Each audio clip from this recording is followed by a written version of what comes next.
This is the Fantasy Roadshow. What's going on? What's up, all you roadies? Back again. We are here, and we are live. Right, Mike? We are live. Yeah. So, welcome in, everybody. Check us out on Twitter. You can find me on Twitter at fantasy_trucker. You can find him on Twitter at Kulz_sports. You can find us on YouTube at youtube.com/sportsethos. Did I forget anything, Mike? A little bit louder now. A little bit louder now. Okay. All right. A little bit louder.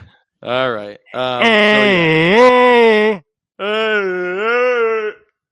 All right. I just wanted to do that last part. Anyway, enough with the shenanigans, Mike. Enough with the shenanigans. I got something for you. Let's get this ranking started in here. Little peach vibe action. Hell yeah. This is the official, unofficial. It is the official unofficial. No, this is the official unofficial drink of the Fantasy Roadshow. Peach Vibe. Peach Vibe is top 2. I don't know. I'm between Peach Vibe and Fuji Apple Pear all the time. So yeah, I stick with the 3-pack that I get from the store. A little bit loud. Nah. That Arctic vibe. Excuse me, peach vibe and tropical vibe. All right, so tight end rankings. You didn't miss anything. We will be probably going the route of creating a Substack. Okay. And that way you guys subscribe to the Substack. You'll receive articles. You'll receive our rankings, which I think during this off season, what we're going to we talked it over a little bit. What we'll plan on doing is letting the preseason week 1 go through, and then that Monday release our maybe do like Monday evening release our rankings for our updated rankings for the week. So make sure you subscribe to the Substack. We'll provide you information with that on Twitter, on, I guess, next recording when it's set up. I'll do that this afternoon and we'll have that information for you. But we're going to have an ECR, which will be the combined rankings of myself, Ryan. That'll be our average ranking. That'll be the Fantasy Roadshow rankings. And then we will have our individual rankings and just keep working on those as season, comes up. Yes, absolutely. Yeah, they will be changing with all the news and notes that come out.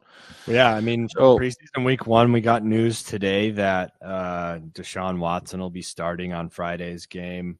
All right. See, we have CJ Stroud is starting tomorrow night, Thursday the 10th, that is.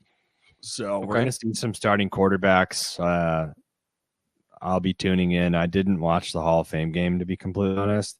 You didn't miss much. But yeah, I knew that was going to be the case, and I didn't want to get the football itch yet. So, whether that's one quarter, a couple drives, we're going to see some starters knocking off some rust. So I'm excited for this week. Oh, yeah. Yeah, what's there not to be excited about? NFL football is back.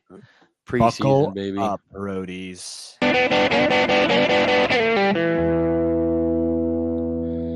All right, so like Mike said earlier, today we are talking about redraft tight ends.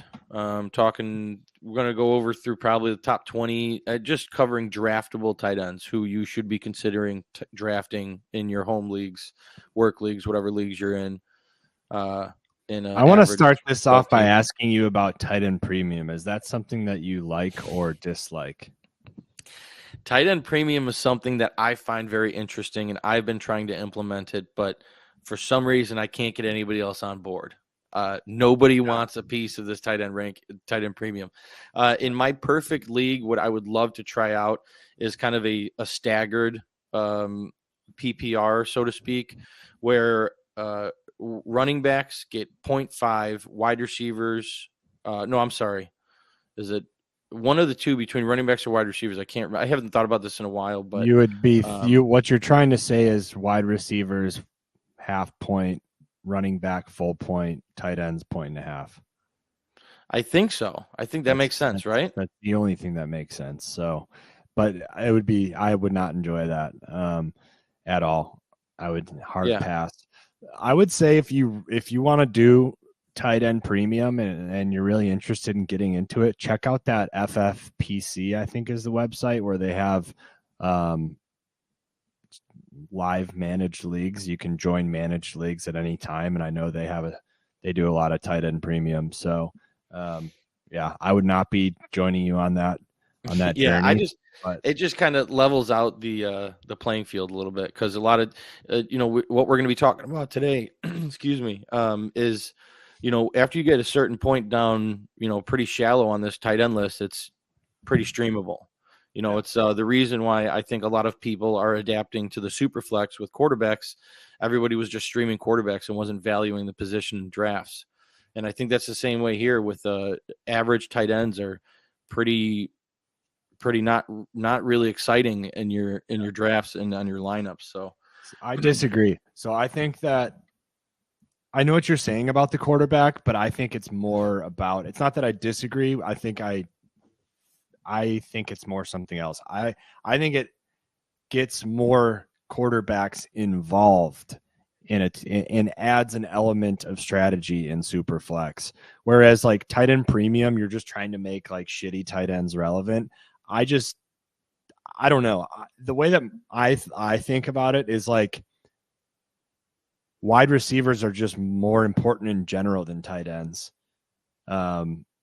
So that flex position, like, the wide receiver is the deepest, most skilled position on the football field. That's why they get paid the most right now. So just like in fantasy football, have that kind of be the edge, if you know what I'm saying.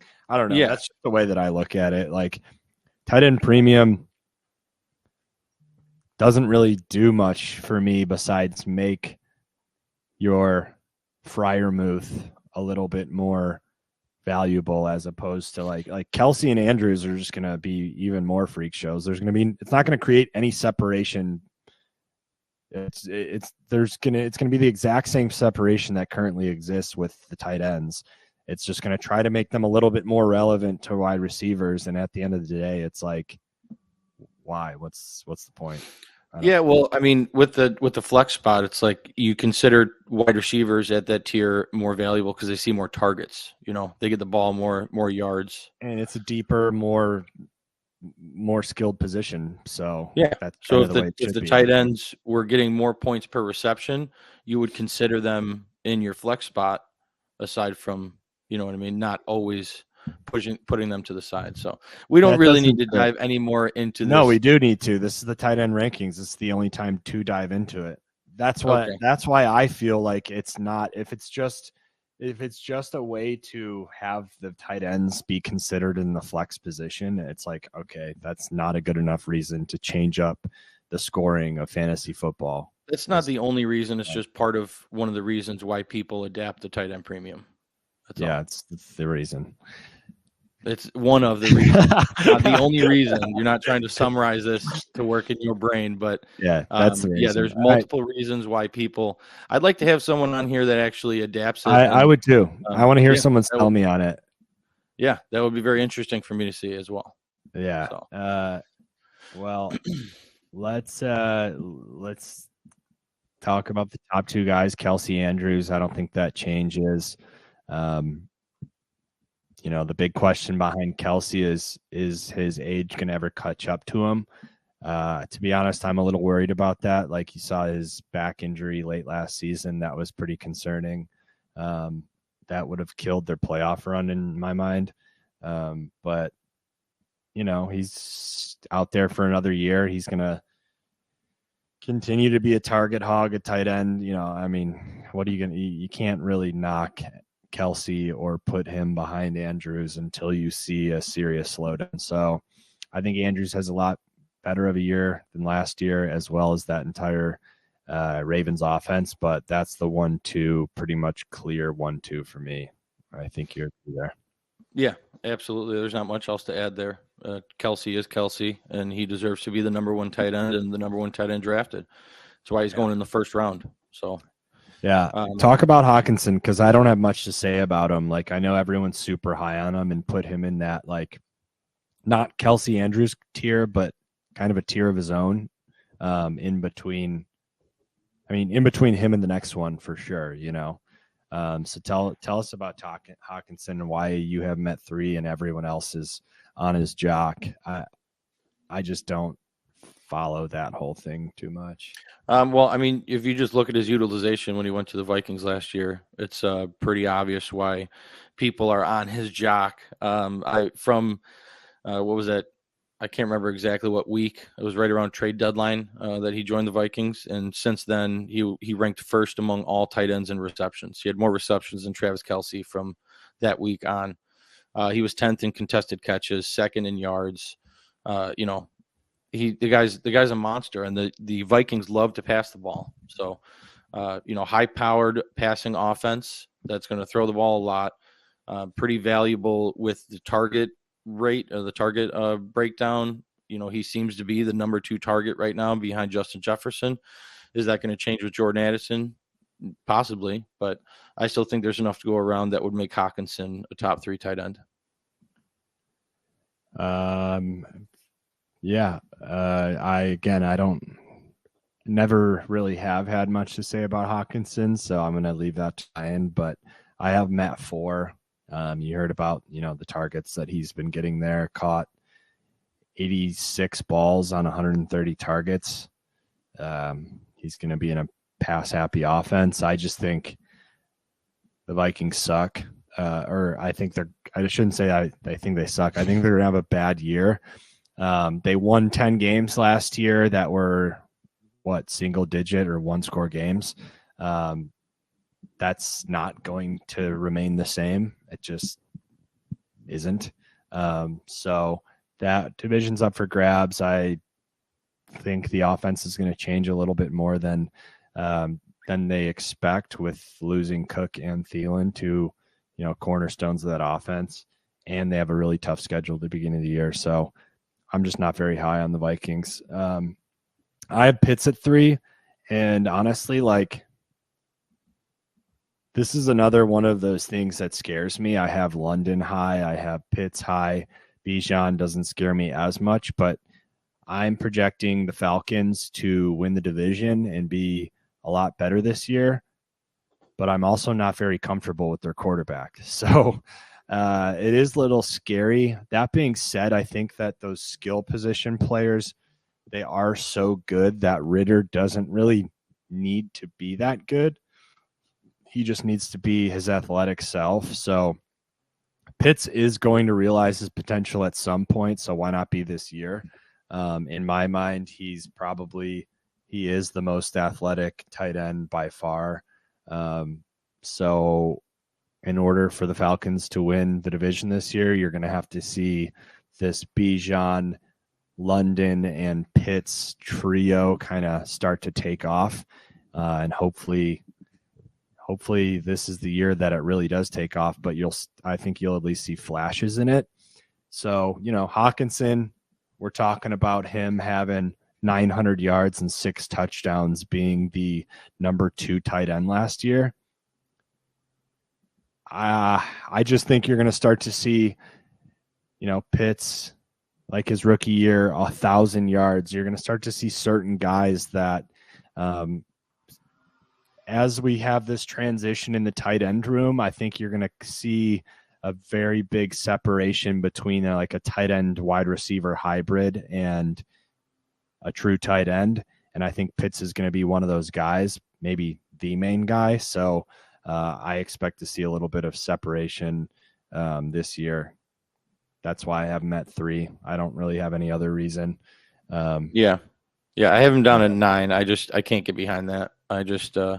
Pitts to me is just so risky. Yes, he's the number 2 passing option on this team behind Drake London, but I don't know. That 1,000-yard season was with Matt Ryan, who, I mean, say what you want about Matt Ryan. He he was still slinging the ball well enough to provide a 1,000-yard season for his tight end. But I mean, 3 touchdowns in 2 seasons. The guy's got to get involved in the red zone, and definitely possible. But I'm not willing to take that bet. Fair enough. What about Darren Waller? We have pretty high up there. I have him at 4. You have him at 5. I mean, how can you say anything bad about Waller? You know, this Giants team, the wide receiving core is very unestablished. You don't know who's going to emerge, and it's pretty obvious to me right now that Darren Waller is going to be the number 1 target, and I think that's going to be pretty obvious early on. Yeah, I don't have anything else to add. He's probably the biggest physical freak out of this entire list, and he's going to be targeted as a number 1 on his team, just like Kelsey and Andrews. I could probably see his ceiling being at number 3. I don't know. We'll see what happens there. Yeah, absolutely. So yeah, that's how I feel with that. Next at 5, you have Goddard. So I'd like to hear what you have to say about that. I have him down at 8. Yeah, talk about Dallas Goedert here at 5. Yeah, Dallas Goedert's someone I really like this year. I mean, he's on one of the best teams in the NFL, you know, Philadelphia Eagles. He increased his receiving yards per game with each passing year. He's just been getting better and better. You know, he's coming off back-to-back seasons with at least, better than 10 yards per target, which is very intriguing to see that he's not just that, short yardage dump-off type of tight end. And, like I said, the Eagles are a great team, and he's the 3rd option on there behind Devontae Adams and A.J. Brown. So I think you're going to see a lot of potential scoring opportunities for him. And I think he's going to be pretty close to that top 5 by the end of the year. Yeah, I have him at 8. So my thoughts on Goddard, like, he has a high floor and a low ceiling. Like, I don't. Yeah, I'd agree with that. He had. I mean, granted, this was 12 games last year, so he hasn't played more than 15 in his last 4 years. But he has gotten 87 in 2019. He had 87 targets, and that's the most in his career, which led to 58 catches. So, in my mind, like, I don't know, they used him a little bit more last year. He had 55 catches, 69 targets in 12 games. So, that number went up for sure. But I still think at most he gets you 70 catches, which would lead in my mind to, 850 yards and 3 to 5 touchdowns. So I just don't think he's got a very high ceiling, especially being like the 3rd receiving target in a Jalen Hurts led offense. But his floor is really high. So like he's kind of just a solid, like, what you're going to get, stable pick at tight end. So, I can't say anything bad about him. I just think that his ceiling is relatively low compared to who I have above him in Dalton Kincaid, and Greg Dulcich, kind of. I mean, definitely Kincaid, because he's the kind of guy that I alluded to with Pitts, is he's potentially going to be one of these labeled as a tight end, but utilized as a receiver. You've heard all the hype throughout camp. He's potentially going to be in that Cole Beasley type role, which means his targets are going to be just insane. I think Kincaid can be used like a wide receiver. And if that's the case, we saw Hawkinson's numbers of 86 catches, 900 yards, and 6 touchdowns. And that was enough to be the number 2 tight end. Like, those numbers should be all pretty realistic for Kincaid if they're going to use him as they've talked about using him. Yeah, absolutely. So, like, there's a potential that he's going to have, break the position type numbers, even as a rookie. So I think he does get there. And if he does, then I think I could easily put him in the top 3. I have him as top 6 just to be a little bit reserved with the him being a rookie, and we'll see when it comes into a live game. There's still, he still is a rookie, but I think easily he could finish in the top 3 this year. So, with the upside, he's going much later than Goddard. I'm just going to draft him 10 out of 10 times more than Goddard. And then Dulcich, very simple with him. It's Russell Wilson, Sean Payton, having that offense take a big step forward this year, and they both like to use the tight end. And I think Dulcich is one of the more talented ones in the entire league from a peer skill standpoint. So, that's why their ceilings are the reason why I have them above Goddard. Yeah, understandable. I totally get that.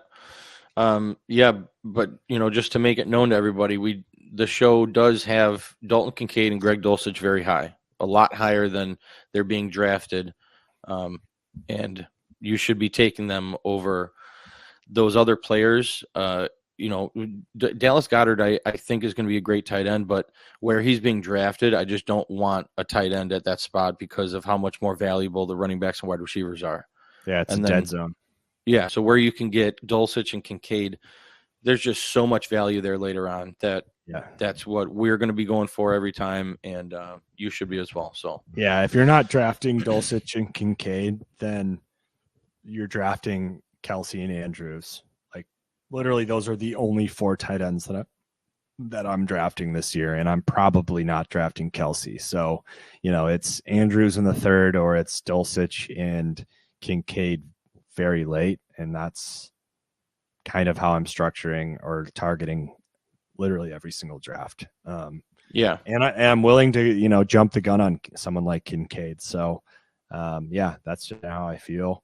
Rankings reflect that. I got Kittle at 9 just because I think he is aging a little bit.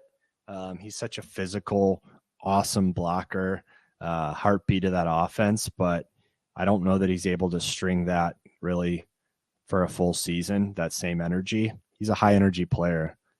Oh yeah. So, I just have him at 9 because I think some of those guys we just mentioned are starting to eclipse him.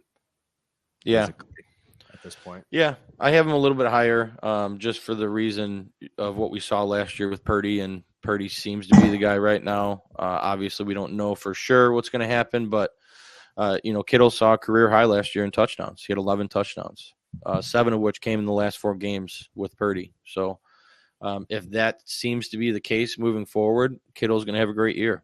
And but he is known to be a very boomer bust type of player.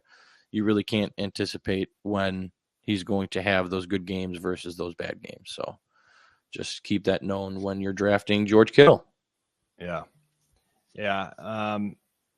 So I guess at the 10 spot, rounding out my top 10, I have David Njoku. Again, I have him pretty high on the entire Browns offense. So Njoku is one of these tight ends that's just physically, he's just a physical monster, honestly. Yeah, he's a beast. He is a straight up monster out there. Yeah, I mean, absolute, beast, and I think he's just going to get better with that offense. So that's really the only reason. I mean, I have Evan Ingram at 11, and he is coming off a career year. He's in the same offense. They're all together. I think that's another offense that's going to take a big step forward. But yeah, you do have Ridley in there with another mouth to feed.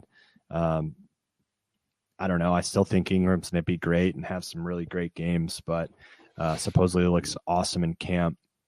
So I have those two really neck and neck. But what do you think about Ingram? What do you think about Njoku? You have them at 10 and 12. Yeah, I have Njoku rounding out my top 12. I have Ingram higher.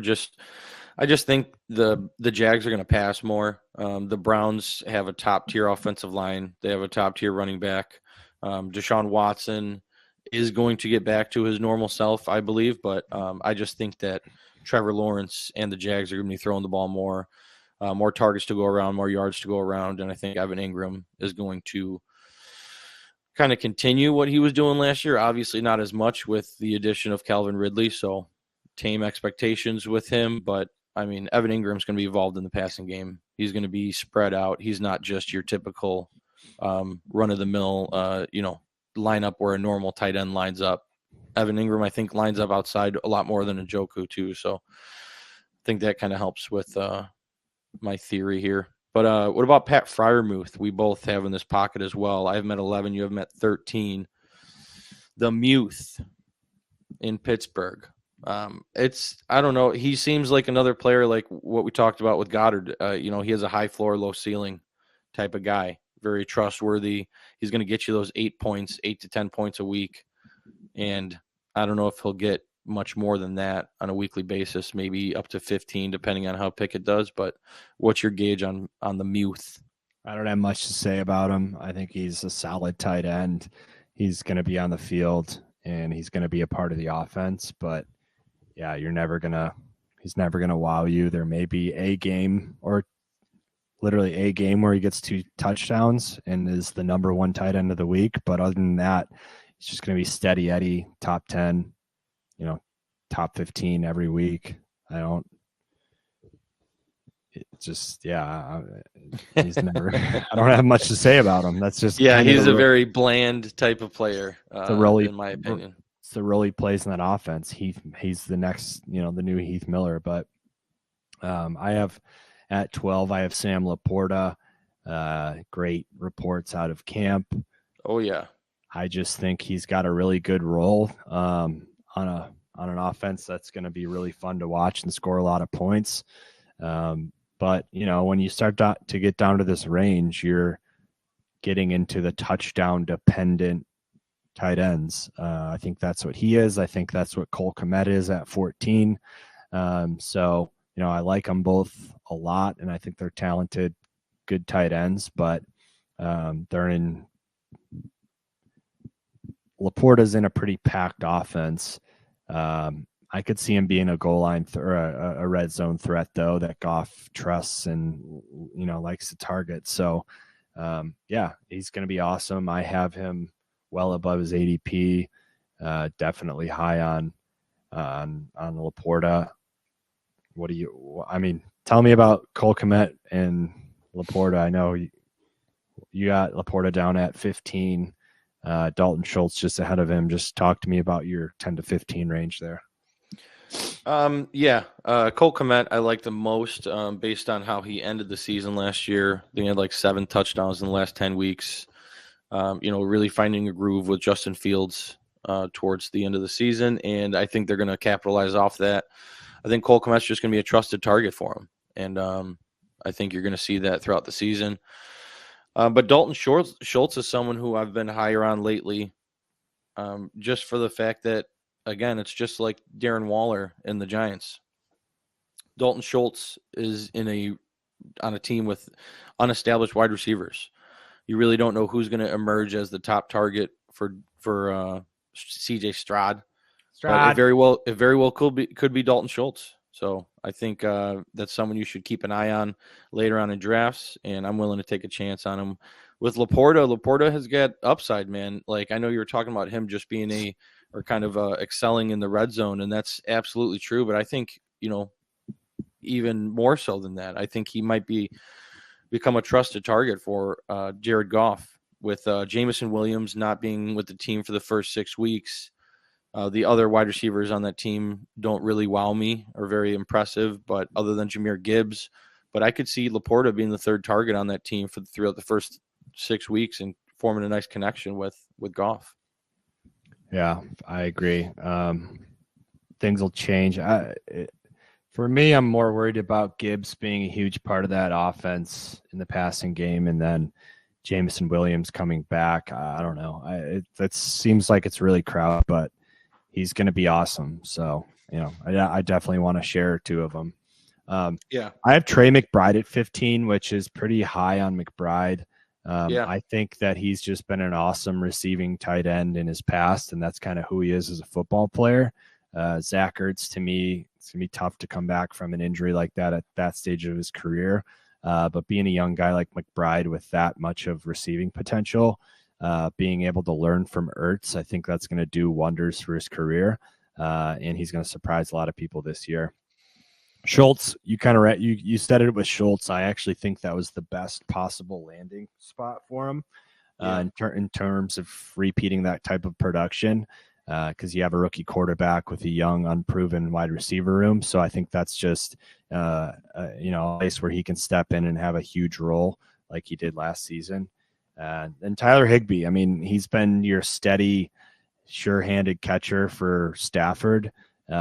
If that offense has success or even close to the Super Bowl potential like they had 2 years ago, you're going to need to see Stafford healthy, Kupp get back into his wide receiver 1 role, Higbee continue to be that sure-handed safety net for Stafford, and Akers take a massive step forward. So is that possible? Yes, I definitely think it is.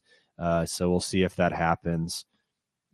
And then, I round out my top 20 with Chigankwo.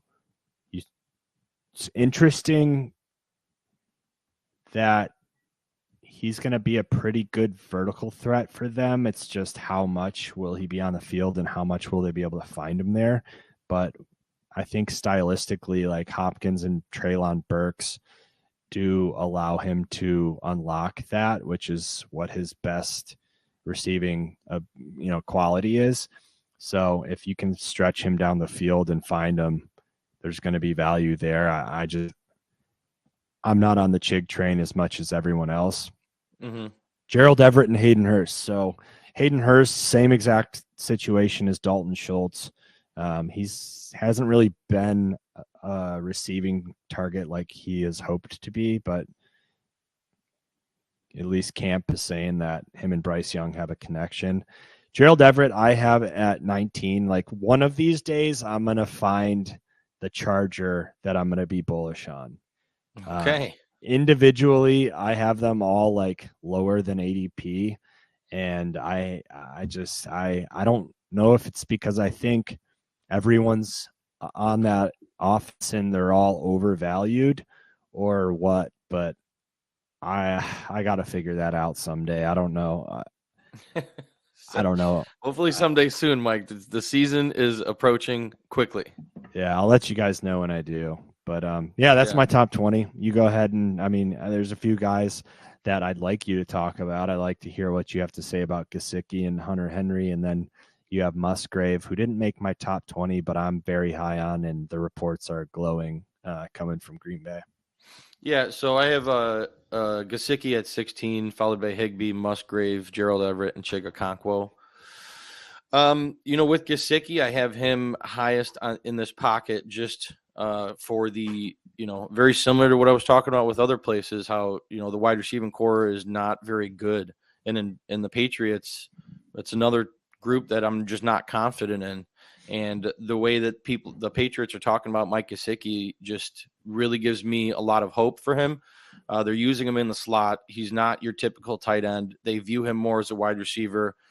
He's always been good in that kind of role. He just was kind of underutilized in Miami. So I think he has a little rejuvenation here in New England, and I think could become a very solid target for Mac Jones this year. So I am willing to take the chance on Gesicki later on in drafts as a backup tight end.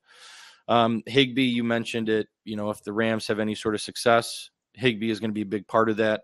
Outside of Cooper Kupp, you got Van Jefferson. Let me cut you off. I want to hear what is Hunter Henry's role? Because he's being drafted way lower, but I think he's still going to have a pretty decent role in that offense. I'm not even really considering Hunter Henry at all.